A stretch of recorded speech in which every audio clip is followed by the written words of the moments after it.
तो अमेरिका का बड़ा नौसैनिक बेड़ा अब ईरान की तरफ आगे बढ़ा है। नमस्कार, मैं हूं नीलू। जी हां, अमेरिकी राष्ट्रपति डोनाल्ड ट्रंप ने दावोस से लौटते समय एयरफोर्स वन में पत्रकारों से बातचीत करते हुए ईरान को अब एक बार फिर से कड़ी चेतावनी दी है। देखिए, रोजाना ट्रंप की एक एक चेतावनी हम आपको बताते भी हैं। ये चेतावनी और धमकी ही है, लेकिन इसका बहुत ज्यादा असर ईरान पर नहीं पड़ा। और वो क्यों नहीं पड़ा है और ईरान की तरफ से इसे लेकर किस तरह की प्रतिक्रिया आ रही है वो भी बताएंगे। लेकिन पहले ट्रंप का वो बयान जिसमें उन्होंने धमकी दी है ईरान को। एक बार फिर से ट्रंप ने दावा किया है कि अमेरिका का बड़ा नौसैनिक बेड़ा ईरान की तरफ बढ़ रहा है। ट्रंप ने ईरान को चेतावनी देते हुए कहा कि अमेरिका उसकी तमाम गतिविधियों पर करीब से नजर रखे हुए है और अमेरिकी नौसेना का एक बड़ा बेड़ा उस दिशा में जा रहा है। हम देखेंगे कि क्या होता है। हालांकि उन्होंने स्पष्ट किया है कि वो युद्ध नहीं चाहते हैं और इस बल का प्रयोग अंतिम विकल्प के तौर पर किया जाएगा। इस बात को एक बार फिर से ट्रंप ने दोहराया है कि बातचीत का विकल्प अब भी खुला हुआ है, यानी ट्रंप भी नहीं चाहते कि युद्ध हो। इसीलिए हम कह रहे हैं कि बार बार ट्रंप की तरफ से नई नई धमकियां ईरान को लेकर सामने आ रही है और ईरान भी इससे लेकर बहुत ज्यादा डरा हुआ नहीं है, क्योंकि ईरान का रुख बिल्कुल ट्रंप को लेकर साफ है, अमेरिका को लेकर साफ है, इजराइल को लेकर साफ है। लेकिन ट्रंप की इस चेतावनी के बाद ईरान को लेकर अमेरिकी कार्रवाई की आशंका अब तेज हो गई है। ट्रंप का जो बयान इस दौरान सामने आया वो एग्जैक्ट क्या है वो आपको बताते हैं। तो स्विट्जरलैंड के दावोस में विश्व आर्थिक मंच से लौटते समय ट्रंप ने कहा, हमारे बहुत सारे जहाज उस दिशा में जा रहे हैं, हमारी एक बड़ी फोर्स ईरान की ओर जा रही है। उन्होंने आगे कहा कि मैं नहीं चाहता कि कुछ भी हो, लेकिन हम उन पर बहुत करीब से नजर बनाए हुए हैं। लेकिन साथ ही ट्रंप ने यह भी कहा कि हो सकता है कि हमें इसका इस्तेमाल करने की जरूरत ही ना पड़े। देखिए, ट्रंप मतलब दोनों तरफ का रास्ता लेकर चल रहे हैं, बातचीत भी और युद्ध को लेकर धमका भी रहे हैं। लेकिन बातचीत के लिए भी अपने रास्ते उन्होंने खोल रखे हैं और ये बहुत दिनों से हम देख रहे हैं कि ईरान को लेकर बहुत संभल कर अमेरिका और ट्रंप की तरफ से बयान आते हैं, यानी विकल्पों की भी बात होती है बातचीत के और साथ ही युद्ध की धमकी भी दी जाती है। अब हम आपको बताते हैं कि ट्रंप जो है वो ईरान में हो रहे विरोध प्रदर्शन में प्रदर्शनकारियों के साथ है, क्योंकि पीछे जिस तरह के बयान ट्रंप ने दिए उससे तो यही लगा। प्रदर्शनकारियों पर हो रही कार्रवाई को लेकर ट्रंप ने बार बार ईरानी शासन को अमेरिकी सैन्य कार्रवाई की धमकी दी। ट्रंप ने कहा कि तेहरान के खिलाफ बल प्रयोग की धमकी देने के बाद प्रदर्शनकारियों की 837 फांसी की सजाओं को रोक दिया गया। ट्रंप कह रहे हैं ऐसा कि हमारे कहने से रोक दिया गया। उन्होंने ये भी पुष्टि की कि वो ईरान के साथ बातचीत के लिए तैयार हैं। ईरान में हुए विरोध प्रदर्शन के दौरान मारे गए प्रदर्शनकारियों की ईरानी अधिकारियों ने बुधवार को पहली बार आधिकारिक संख्या भी जारी की। ईरानी अधिकारियों के अनुसार 3117 लोग मारे गए। वहीं इसको लेकर मानवाधिकार समूहों का कहना है कि मृतकों की वास्तविक संख्या इससे कहीं अधिक हो सकती है। ये ह्यूमन राइट वाले कह रहे हैं।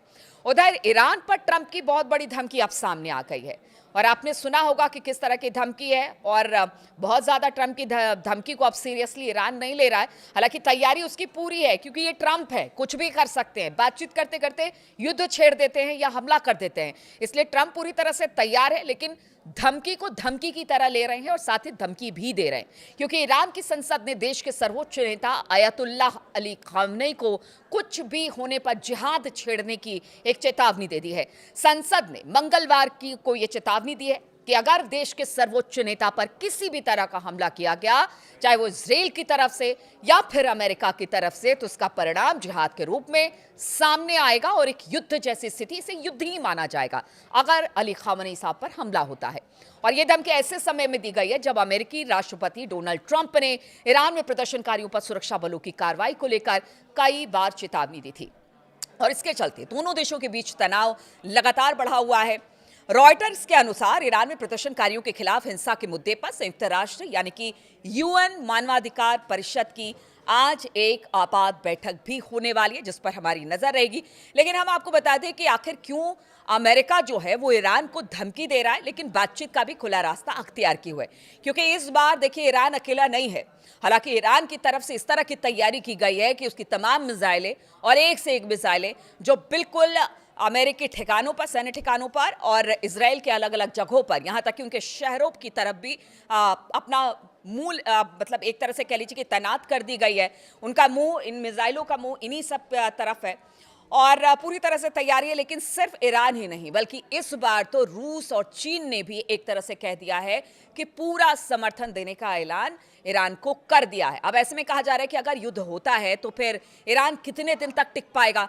तो ईरान के लिए भी ये व्यवस्था कर दी गई है कि देखिए, ईरान अगर युद्ध में उतरता है या किसी तरह से युद्ध का ऐलान अमेरिका और इजराइल की तरफ से किया जाता है तो किस तरह से इस युद्ध को आगे बढ़ाएगा। कहा यह जा रहा है कि चीन, खास तौर पर चीन, रूस और चीन मिलकर जितने भी जो आर्म्स एमुनेशन है वो ईरान को मुहैया कराएंगे और इससे लंबा युद्ध चल सकता है। और इस बात का पता ट्रंप को भी है, इसीलिए ट्रंप ईरान की शक्ति के साथ चीन और रूस की शक्ति को भी देख रहे हैं और इसे कम आंकने की गलती ट्रंप भी नहीं कर रहे हैं। इसलिए बार बार वो चेतावनी देते हैं, धमकी देते हैं, लेकिन खुले तौर से वो इस बात को भी कहते हैं कि देखिए, हमने अभी भी एक बातचीत का मार्ग खुला रखा है, यानी बातचीत का रास्ता खुला रखा है और बातचीत हम करना चाहते हैं। अगर ईरान सारी बातों पर मान जाता है तो फिर बातचीत के रास्ते के जरिए हम तमाम जो भी दिक्कतें हैं, खासतौर पर जो इस वक्त परमाणु कार्यक्रम ईरान का चल रहा है उसको लेकर